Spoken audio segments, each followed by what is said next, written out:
नमस्कार, माय माउली हिंदी समाचार में स्वागत है आपका और मैं हूं शेख इस्माइल। आदिलाबाद विधायक पायल शंकर ने कांग्रेस सरकार पर लोगों को आतंकित करने के लिए काम करने का आरोप लगाया।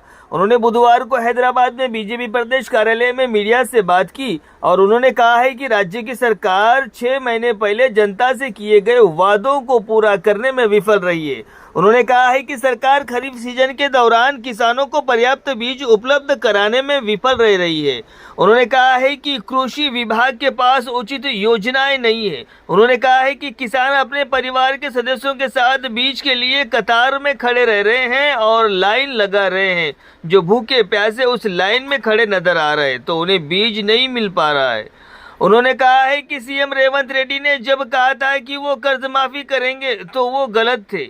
उन्होंने पूछा कि किसानों को फसली ऋण देने के लिए बैंकर्स के साथ बैठक क्यों नहीं की गई। यदि राज्य में नकली बीज बेचे जाते हैं तो हम अपराध को नियंत्रण करने के लिए पीढ़ी कानून का उपयोग करेंगे। उन्होंने इसके बारे में भी डींगे हाँकने के अलावा कुछ नहीं किया। भाजपा के राज्य नेताओं और अन्य ने उनके साथ मौजूद थे और ये सभी की राय थी और सीधे कांग्रेस पर निशाना साधा।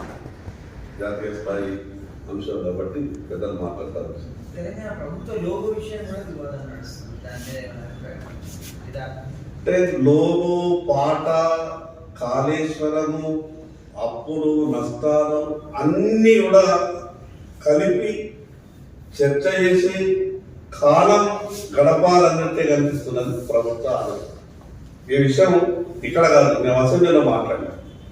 మీ ఆలోచన అంతా కూడా మీరు ఇచ్చేటటువంటి గ్యారంటీల మీద దృష్టి పెడతలేరు, మీరు ఇచ్చినటువంటి హామీల మీద దృష్టి పెడతలేరు, కేవలం గతంలో జరిగినటువంటి విషయాల మీద చర్చ జరుగుతున్నారు అని ఆ రోజు మేము అసెంబ్లీలో మాట్లాడాం. ప్రభుత్వం వచ్చి 6 నెలలు గడిచింది, ఎక్కడా ఏమీ కాలేదు. ఏ విషయం మీదనైతే చర్చ జరిగే అవకాశం ఉంటుందో ఆ చర్చని మాత్రమే రోజు దినపత్రికలలో టీవీ వార్తలలో రప్పించి పాలన ఆరకుండానే కొనసాగుతున్నారు. అసలు నిజంగా ఎంత బాధ అంటే ప్రభుత్వం ఏర్పడి 6 నెలల తర్వాత మొదటి వ్యవసాయ పనులు ఈ సీజన్ స్టార్ట్ అయింది. ప్రభుత్వం ఎంత అప్రమత్తంగా ఉండాలి, అసలు సీడ్ రిక్వైర్మెంట్ ఏ రకంగా ఉండాలనేది ప్రతి జిల్లాలో మానిటరింగ్ జరగాల. మేము నిన్న నా ఆదిలాబాద్ 2 కిలోమీటర్ల లైన్ ఉండదు.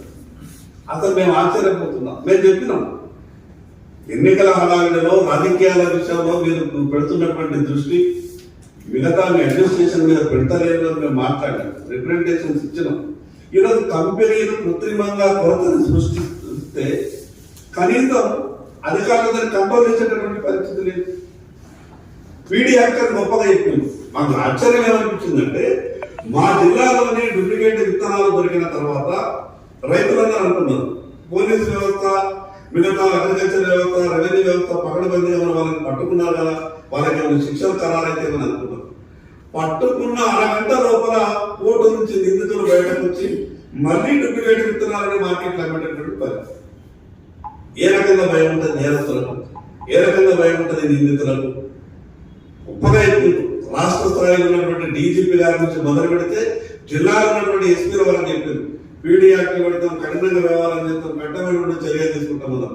అరగంటకు నిందితుడు కోర్టు నుంచి బయటకు వస్తే ఏ రకమైనటువంటి కఠిన చర్య, మిగతా నేరస్తులకు మిగతా నిందితులకు ఏ రకమైన మెసేజ్ పంపదలుచుకున్నారు?